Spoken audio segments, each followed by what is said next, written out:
அவருக்கு அவர் கையில் இந்த கட்சி போகும்போது அவருக்கு 68, 69 வயசு. 69 வயசுல ஒரு கட்சிக்கு தலைவர் ஆகிறதெல்லாம் பெரிய கஷ்டம். அண்ணா 40 வயசுல ஆனாரு. அம்மாலாம் 44 வயசுல சீஃப் மினிஸ்டர் ஆயிட்டாங்க.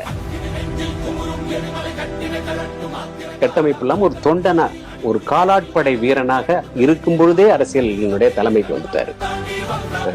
1000 உழைப்பாளிக்கும் பார்த்திருக்கேன்.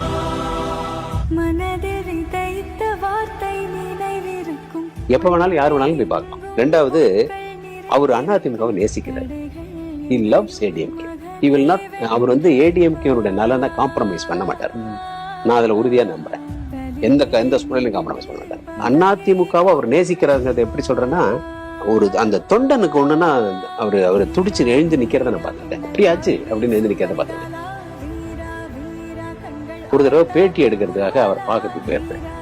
எம்எல்ஏ ஹாஸ்ல தங்கியிருந்தாரு.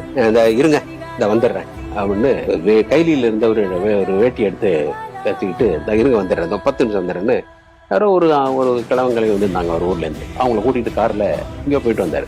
கிட்ட எங்க சார் போனீங்க? என்ன சார் 6 மணிக்கு பேட்டின்னு சொல்லியிருந்தீங்க சார்.